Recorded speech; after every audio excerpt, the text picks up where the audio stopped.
Most people only see collapse as failure. They look at your silence, your withdrawal, your exhaustion, and assume you've given up. But Carl Jung saw something radically different. He believed that when the false self can no longer carry the weight of who we truly are, it must fall apart. And that's not a weakness, that's initiation. That's the soul's revolt against a life built on survival and self-erasure. This is not a story of a fragile empath who broke. It's the story of what happens when someone who was always too sensitive finally reaches their edge and doesn't shatter, but transforms. From the outside, it looked like you were losing yourself. But from the inside, you were shedding the masks, people-pleasing, silent suffering. You weren't falling apart. You were falling into alignment. Jung called this collapse the beginning of individuation, the sacred, painful, and deeply personal process of becoming whole. It is not tidy. It is not polite. It is a spiritual emergency disguised as depression, burnout, or midlife crisis. But beneath it all, something ancient stirs. A self long buried beneath the expectations of others begins to rise. So if you've been through the kind of pain that made you question everything, this is for you. This video is not about staying broken. It's about becoming unbreakable. Not by hardening, but by awakening. You were never meant to remain small, quiet, and agreeable. You were meant to become. And the ones who thought they'd destroyed you, they were simply the fire. You were always the phoenix.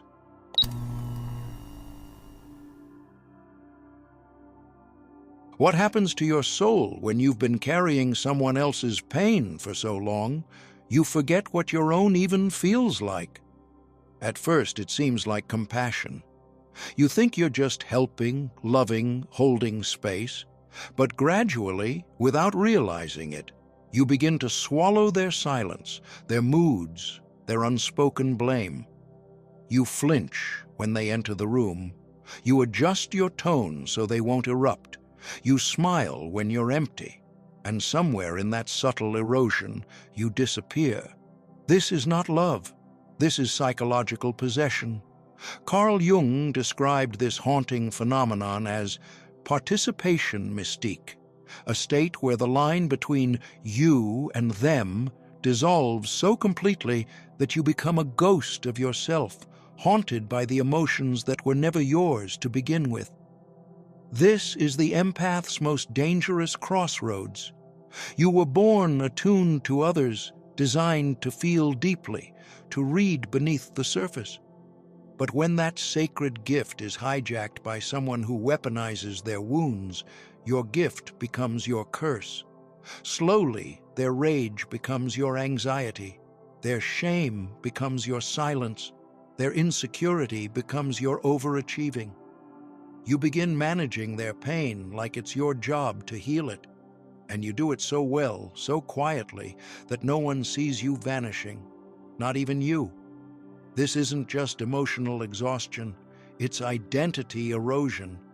And it can happen without a single raised voice, without a single bruise, without a single word spoken. Think of the parent who never validated your feelings, so you learned to suppress them in order to stay loved. Or the partner who blamed you every time they felt insecure until your nervous system lived in constant anticipation of their next emotional collapse. You weren't overreacting. You were being programmed. Layer by layer, your true self was overwritten by survival strategies. Jung would call this the inflation of the other within your psychic space. Your ego, instead of developing freely, fused itself around their needs. And in doing so, you betrayed your own. So let me ask you this. When did you start thinking that your worth was based on how much pain you could hold without breaking? When did being the strong one become your prison? Why is it that the more invisible you become, the more love you expect to earn? These questions are not meant to shame you. They are meant to awaken you. Because the empath does not need to become harder, they need to become whole.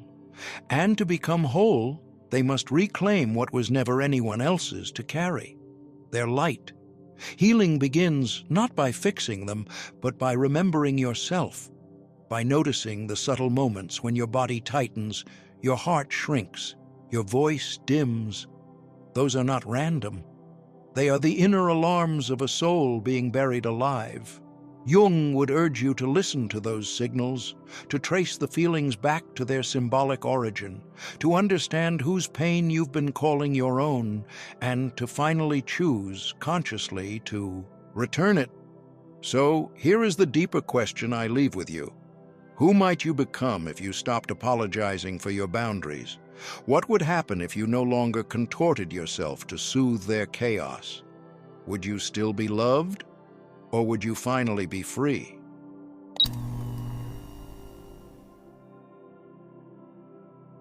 Have you ever looked in the mirror and not recognized the person staring back, not because they've changed, but because you can't feel anything at all? Not sadness, not anger, not even pain, just a vast, echoing stillness where once there was fire. This is the moment most empaths dread but secretly know is coming. It's not dramatic. It doesn't arrive with tears or chaos. It arrives with numbness, a slow fading of light from your own inner world. You wake up in a life you've carefully constructed around other people's needs and realize it no longer belongs to you. Carl Jung referred to this state as ego death, the unraveling of a false self constructed to survive, adapt, and be loved. For the empath, that false self is built brick by brick from people-pleasing, perfectionism, emotional labor, and the silent absorption of pain that was never theirs. You became who they needed you to be. You wore the smile, softened your truth, held their chaos, until one day you cracked open from the weight of it all. But instead of breaking, you fell into a psychological silence so deep it felt like dying. This death is not physical, it is symbolic. It is the collapse of the persona, the socially acceptable mask that once kept you safe but slowly became your prison. When that mask falls, it doesn't feel like liberation at first. It feels like grief, like floating in a body with no anchor. You can't cry. You can't scream. You just exist, watching your life from behind a thick glass wall. You become the ghost in your own home, the stranger in your own story. It's in this moment that many empaths believe they're broken, that they've lost their empathy, their light, their identity. But Jung would argue the opposite. This is the sacred void, the dark womb of the psyche, the space where all transformation begins. You are not broken. You are emptying. The false self is dissolving so that the true self, the individuated self, can emerge. But like all births, this one is painful, raw, and disorienting. You are not going crazy. You are shedding what was never you. Take the example of the woman who built her entire life around being the fixer in her marriage. She worked 2 jobs, emotionally raised her partner, and kept smiling while dying inside. When the relationship finally collapsed, she expected to be free. Instead, she woke up and couldn't feel anything. Not relief, not sorrow, just numbness. She thought she had lost herself, but in truth, she had lost the illusion. And that was the beginning of her return. So let me ask you this. What if this hollow feeling is not a sign of failure, but a sign of awakening? What if the numbness is not your soul giving up, but your psyche recalibrating after years of distortion? What if you are not losing yourself, but finally meeting yourself beneath the noise? This psychological death is not the end. It is the threshold, the sacred descent before the rise, and only those who have walked through this void know the power that awaits on the other side. So, if you feel empty right now, hold on. You are closer to wholeness than you've ever been.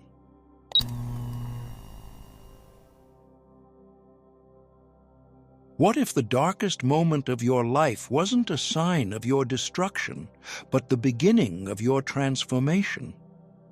Most people fear their breaking point, but very few realize it is not a fall. It is a descent, a necessary journey inward that Carl Jung called the Night Sea Journey, a psychological plunge into the unconscious that purifies and reshapes the self. When the empath hits that hollow point where they feel like a ghost in their own skin, what's actually happening is not an ending, but a beginning. This is the moment the ego surrenders and the soul starts to speak. In the silence of this descent, the empath is forced to confront what they were never allowed to express: anger, grief, rage, longing. All the parts they suppressed to make others comfortable now rise like shadows from the depths. This is not madness. It is an emotional truth demanding integration. Society may label this a breakdown, but Jung saw it as the sacred passage where the persona dissolves and the true self is forged in the dark. Like mythic heroes lost at sea, the empath wanders without a map, unsure if they'll ever surface. But with each step into the unknown, something ancient awakens, a clarity not shaped by approval, but by confrontation with the raw inner landscape. You begin to realize that the fear you once carried was never yours. The shame you held was not your truth. The silence you honored was not your choice. You see the faces of those who used your light and feel not hatred, but distance. You are not who you were, and that is the beginning of power. So why do so many empaths fear this descent? Because no one teaches us how to walk through darkness without losing ourselves. Because in a world obsessed with light, entering the shadow feels like failure.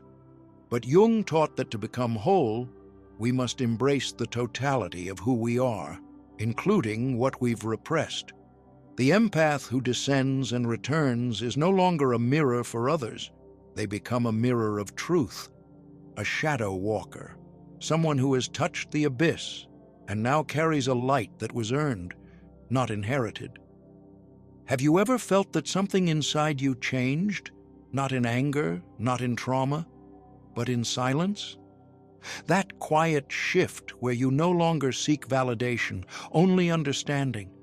That was your descent, and it was never the end. It was the beginning of you.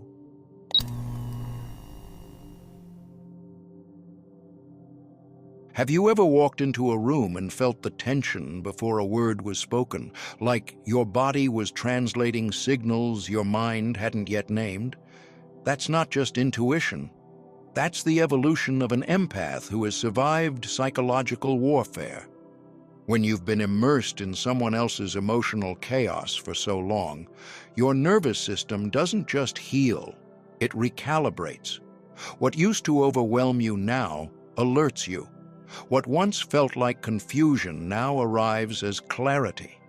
After surviving manipulation disguised as love, projection cloaked as connection, and gaslighting masquerading as concern, something irreversible awakens within you. You begin to detect the emotional frequency of deception before it speaks. Carl Jung called this the development of shadow consciousness, the awakening of your ability to see the unconscious motives of others. You don't need evidence. You feel the distortion in your chest.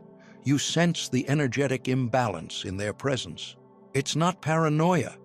It's pattern recognition carved into your nervous system through pain. Empaths who once over-explained, over-apologized, or over-sacrificed now carry an energetic firewall, not out of bitterness, but out of wisdom. They've touched the raw truth that not everyone who is wounded wants to heal. Some are simply seeking someone to carry their pain, but you're no longer the carrier. You've transformed into the mirror, reflecting back what no longer belongs to you. This transformation can initially feel lonely. You might question why you no longer click with certain people, or why your tolerance for superficiality, emotional games, or false kindness has disappeared. But this is not a regression, this is ascension. You are no longer operating from a state of emotional scarcity. You are operating from awareness, from sovereignty, from self-respect. Think about the times you now say no without guilt, or sense an invisible pull away from someone who once would have fascinated you. That's your evolved intuition setting boundaries without needing justification. You feel manipulation before it arrives because your nervous system remembers, your soul remembers, and now it's your compass. Jung would say you've integrated a portion of your shadow, not by becoming like those who harmed you, but by seeing them clearly and refusing to abandon yourself again. That's what real immunity is. Not avoidance, not numbing, but conscious discernment. You may find yourself meeting people who comment that you've changed or that you're no longer as available. And that's true. You're no longer emotionally available to dynamics that drain your light. You've become selective, not from fear, but from alignment. You no longer mistake empathy for obligation, and that shift terrifies those who once fed on your emotional labor. But it also liberates you. Now, your energy speaks before you do. Your presence sets the tone. Your silence becomes a shield. You don't chase, you don't over-explain, you observe, you decide, you protect. This is what spiritual sovereignty feels like. Not a wall, but a filter. Not emotional coldness, but energetic clarity. So here's a question for you. When was the last time your intuition warned you, before your mind could explain why? What if the real superpower was never avoiding pain, but learning from it so deeply that you became impossible to manipulate again? That is the new blueprint of the awakened empath. Not softer, not colder, but wiser, and radiant in a way that no one can dim without permission.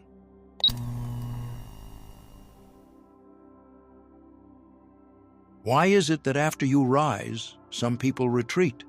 Not strangers, but those you once held close, friends, lovers, even family. Why does your healing seem to unsettle them more than your suffering ever did? The answer is simple, but soul deep. When you no longer carry their shadow, they are forced to face it themselves. Carl Jung called this projection withdrawal, the uncomfortable mirror moment when someone can no longer unconsciously blame you for what they refuse to acknowledge within themselves. And when you, the empath, begin to embody boundaries, clarity, and emotional sovereignty, it disrupts the unspoken contracts that once defined your relationships. You begin to hear phrases like, "You've changed," or "You're not who you used to be." But what they're really saying is, "You're no longer making me comfortable in my denial." Your growth becomes their trigger. Your light reveals their avoidance. Your silence makes them hear their own noise. This is the strange paradox of healing. It does not always bring closeness. Often it creates distance. Not because you are pushing people away, but because your presence now demands accountability. And not everyone is ready for that. The very people who once praised your kindness may now call you distant. The ones who leaned on your empathy may now label you selfish. But in truth, you've simply stopped bending yourself into a shape that fits their unhealed wounds. Take, for example, a woman in her 40s who finally walks away from a lifelong pattern of emotional caretaking. At first, she is flooded with guilt. Her phone grows quiet. Invitations fade. Some even accuse her of being cold. But as time passes, a deeper clarity blooms. She begins to feel peace in solitude. She reconnects with her forgotten passions. She realizes that what felt like rejection was actually redirection, an initiation into authenticity. This is what Jung called individuation, the process of becoming whole by integrating your own shadow rather than carrying everyone else's. You are no longer seeking to be liked. You are seeking to be aligned, And that shift creates a new energetic signature, one that repels those who depended on your suppression and attracts those who honor your expansion. But the post-healing landscape can feel barren at first, like a house that's been cleared of everything false. Loneliness visits, doubt knocks. Yet in this sacred emptiness, something beautiful grows: clarity. You are no longer confused about who truly sees you. You are no longer negotiating your worth. And you begin to understand that some silences are not punishments, they are protections. So let me ask you, what if your isolation isn't a sign that something's wrong, but proof that you've returned to yourself? What if the discomfort others feel around you is not your burden to carry, but their invitation to evolve? The healed empath becomes a mirror, and mirrors do not chase. They reflect, they reveal, and they remain still. You are not feared because you are cruel. You are feared because you no longer participate in the illusion, and that is what makes your presence revolutionary.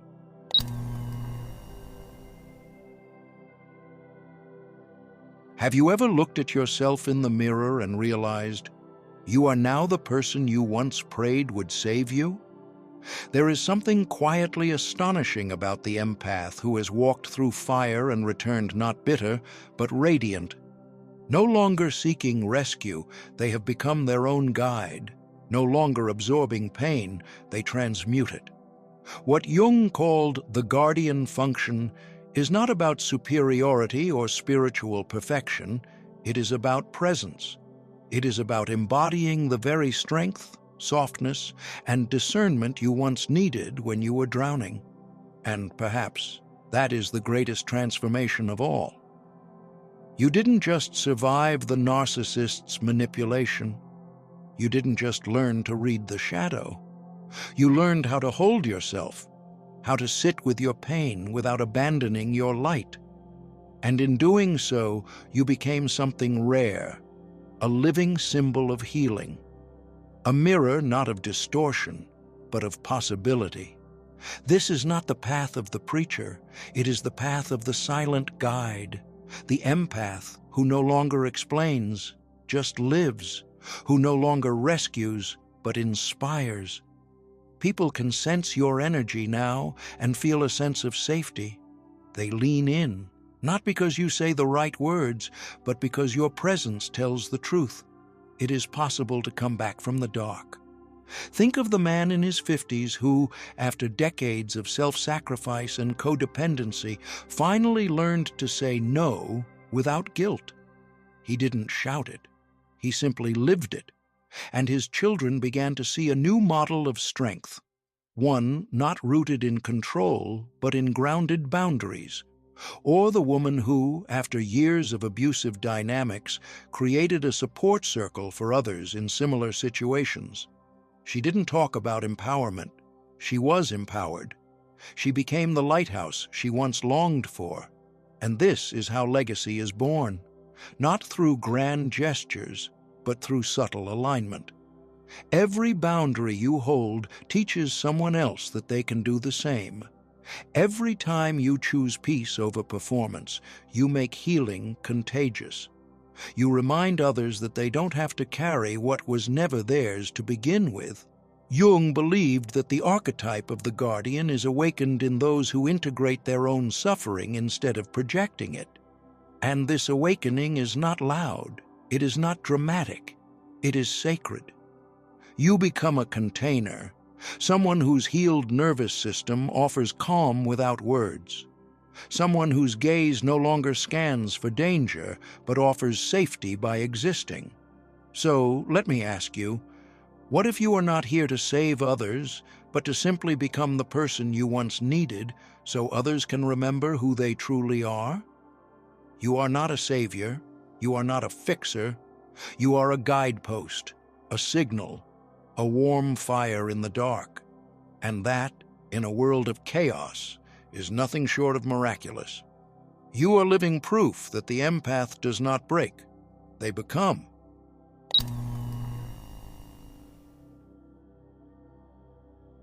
What if the person who tried to break you was unknowingly carving away everything that was never truly yours? This is the paradox of pain.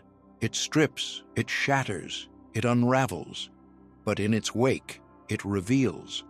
The narcissist thought they were diminishing you, silencing you, taming your light, but in their relentless extraction, they only uncovered what could not be taken: your essence, your clarity, your sovereignty. Carl Jung once said, "Who looks outside dreams, who looks inside awakens." And somewhere along your journey through darkness, you stopped chasing acceptance outside and turned inward, where your real life had always been waiting. You didn't just survive them, you discovered you. The collapse wasn't your ending, it was your beginning. You see, this entire journey was never about them. It was about what they activated within you. The mirror they held up may have been distorted, but it forced you to see your reflection. The ache you felt was not just heartbreak, it was the death of who you had to pretend to be. The loneliness wasn't punishment. It was the sacred space in which your true self began to speak. And now, you no longer need to explain your light. You simply live it.